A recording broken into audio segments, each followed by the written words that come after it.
به نام خدا، سلام و عرض ادب و احترام دارم خدمت همه دوستان عزیز. من مجتبی صادقی هستم، سازنده و نوازنده آلات موسیقی و به صورت خاص ساز تار. مجموعه ما واقع در سرای سعدالسلطنه، راسته قیصری غرفه 28، کارگاه سازگری صادقی هستش و میتونیم اینجا پذیرای در واقع دوستان هنردوست باشیم. در شکل اولیه تار به این شکل نبوده. مرحوم استاد علی نقی وزیری در خاطراتش نقل میکنه که تار صفحه‌ای از جنس چوب داشته و چون در حالا 150 یا 200 سال گذشته معمولا شاید نکته جالبی باشه، خانوم‌ها از مردهایی که تو دماغی صحبت میکردن خوششون میومده و تعمدن ساز تار رو چوبش رو برداشتن و پوست انداختن که صدای تو دماغی داشته باشه و اینها تماما ریشه شناسی داره. ژان دوری شرقشناس معروف فرانسوی میگه که تار از پشت شبیه یک خانومیه که نشسته و جزو سازهای کمردار محسوب میشه، سازی که کمر داره و از پشت میگه شبیه یک خانومی که نشسته. 2 تا قلب داره در واقع. حالا اینا اصطلاحات علمیش نیست، اصطلاحات زیبایی شناسانشه. 2 تا قلب داره، قلب کوچیک و قلب بزرگ. یک خطی باعث میشه این قلب ها از هم دیگه جدا بشن، یعنی این 2 تا قلب رو اجازه نمیده به هم برسن. به این خط اصطلاحا میگن خط نفیر یا خط فریاد و عرضم به حضور شما که این خط در واقع باعث میشه که این قلب‌ها از هم دیگه جدا شن. ولی در کلیت موضوع به کل این محفظه جعبه رزوناتور یا تشدیدگر میگن اصطلاحاً در علوم آکوستیک یا صوت شناسی و این جعبه رزوناتور تار جزو جعبه‌های رزوناتور بسیار پیچیده است، برای اینکه حفره میانی داره و گردش هوا درش به صورت یک حالت بی‌نهایت اتفاق میفته و برای همین هم جزو کارهای سازهایی که ساختش بسیار سخته و هیچ قالب در واقع مدونی نداره، به صورت پیکر تراشی کاملا تراشیده میشه ساز تار و جدای از جعبه رزوناتورش یه دسته داره، یک دسته در واقع از چوب گردو. معمولا جعبه رزوناتور رو از چوب توت درست میکنن، دسته رو از چوب گردو، سرپنجه رو از چوب گردو. اینها شاید سوال پیش بیاد که اینها بایده، میشه گفت بایده، ولی استثناءاتی هم وجود داره. اون چیزی که عرفه رو ما خدمتتون عرض میکنیم. روی دسته از چوب وسط دسته از چوب فوفل که یک چوب بسیار مقاوم با چگالی بالاست و 2 تا ردیف از استخون پای شتر تهیه میشه این سفیدها، برای اینکه تار کشش در واقع سیمی بسیار بالایی داره و به مرور زمان که در واقع باش نواخته میشه اگر اینها از جنس استخون نباشن رد انگشت روی چوب میمونه و فرو رفتگی روی قسمت چوب باعث این میشه که در واقع ساز از ساختار اصلی خودش خارج بشه و دیگه صدای خوبی نده. بعد از اینکه مراحل به هم دیگه وصل شد در واقع شروع می‌کنیم سنباد کاری کردن روی ساز رو، داخل ساز رو و از رنگ لاک الکل استفاده می‌کنیم. جا داره که یاد کنیم از استاد بزرگ تارسازی ایران خوان سابکاریان یا یحیای معروف که شاید برای دنبال کننده‌های پیج جالب باشه. هم یک قطعه رو براتون می‌نوازم از دستگاه موسیقی نوا، قطعه‌ای که برای دخترم ساختم و تقدیم دوستان می‌کنم.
سلام مجدد دارم خدمتتون. ببینید اون جعبه رزوناتوری که خدمتتون عرض کردم توی عرایزم که در واقع از کاسه چوب توت ساخته میشه، این در واقع یک تنه درخت بوده که برش خورده، به 2 قسمت تقسیم شده و به صورت ضخیم تراشی داخل نایلون رفته. چندین سال داخل نایلون میمونه تا به آرامی رطوبتش رو از دست بده و خشک بشه. بعد از اینکه خشک شد در واقع میاریم بیرون، سطوح رو رنده میزنیم با حالا رنده دستی یا برقی، اینها رو به صورت موقت به هم میچسبونیم و شروع می‌کنیم با بغار و در واقع سوهان اون فرم کلی تار رو که در واقع مثلا از این حالت به اون حالت قرار داره تبدیل بشه، این رو با سوهان و بغار در واقع انجام میدیم. قسمت روی کار رو انجام میدیم. بعد دهنه ها رو، قسمت دهنه ها رو که مشاهده میکنید در اون ساز تکمیل شده تقریبا خالی هست، اینو خالی میکنیم قسمت دهنه رو و شروع میکنیم قسمت های داخلش رو خالی کردن، یعنی اصطلاحاً ضخامتش رو کم کردن که همون میشه خالی کردن. ضخامت رو کم میکنیم تا تشریف بیارید اینجا که سایر قسمت ها رو بهتون نشون بدم. عذرخواهی میکنم. تو این مرحله مثلا بعد از اینکه اون کار تموم شد، مثل اون مرحله ببینید داخلش رو خالی میکنیم. حالا بسته به کیفیت چوب یا صیقلی خواهد شد یا به همون صورت مغار خورده در واقع میچسبونیم، مثل این میچسبونیم به هم دیگه. قسمت سرپنجره از چوب گردو آماده میکنیم، برش خورده ها رو در واقع قسمت سرپنجره آماده میکنیم. دسته هم به همین صورت آماده خواهد شد، به اینها اتصال پیدا میکنه، استخوان و سایر قسمت ها در واقع چسبیده میشه و شروع میکنیم سنباده کاری کردن.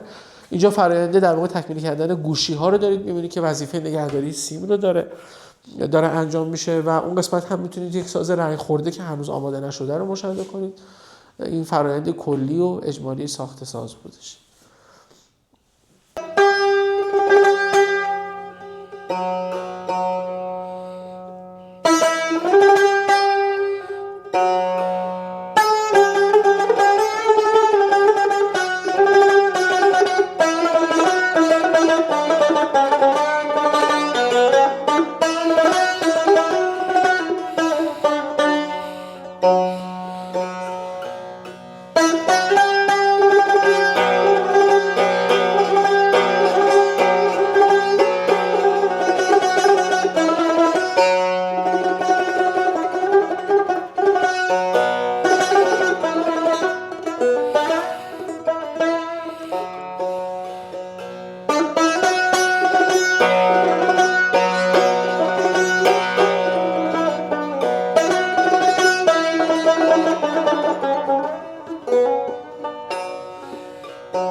قربان شما. خواهش میکنم. واقعا حال کردم. قربان شما. سلامت باشی.